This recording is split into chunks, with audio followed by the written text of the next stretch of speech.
of other providers out there. I mean, there's a lot of providers who have these issues of how do you scale up an apprenticeship program. And again, you spoke about how the NHS England have done it. Some of the barriers, some of the obstacles, the mindsets, as well as the implementing, the execution of it. So there are some people when you're talking to them in terms of generally, they talk about the difficulties with regard to, say, 20% of the job training, the difficulties with regard to monitoring, the difficulties in terms of, well, our sector is different. Our people don't stick, and transient people, and also so those sort of conversations. So what sort of suggestions, advice would you suggest to somebody who is looking at apprenticeships and maybe has a slightly not so positive view on apprenticeships?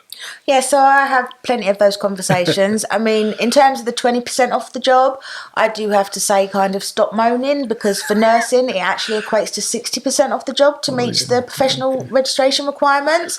So if we can manage to make it work with 60% off the job, I'm sure 20%. But I think it comes down to working with good providers. And I think my challenge has been that where we've been in this game for 7-8 years now, when providers do grow, the quality tends to dip, and that really, really is a bugbear of mine, because I think, in the NHS we do say, who's good for this standard, who's doing great stuff in our region, and I do think that sometimes providers, just say yes when they haven't got the capacity. And I would, my message would be, I'd much rather you say no, but we can do it in 3 months when we make sure we're fully resourced, rather than say yes and kind of overpromise and undeliver. And that happens a lot in the NHS, and NHS England do have to intervene. There are some unscrupulous providers, but there are also a lot of really, really dedicated providers working in very challenging times, in a cost of living crisis. Getting access to the specialist staff that we need for some of our programs is a real challenge as well. And realistically, we try to support people that are, coming up to retirement and maybe want to do a bit of assessing to give back. But realistically, you're a nurse, you've been on your feet for 40 years. Do you really want to go back to assessing? So it is a challenge. And, we do find that providers, staff get poached because there is such high demand, and we can understand that. But I just think it is a real concern in the sector that obviously people need to have decent salaries to survive. With all of the kind of providers that have gone under recently, it's been a real challenge for us, because we were working with a lot of those and then having to find homes for the new apprentices. It really just damages the apprenticeship brand.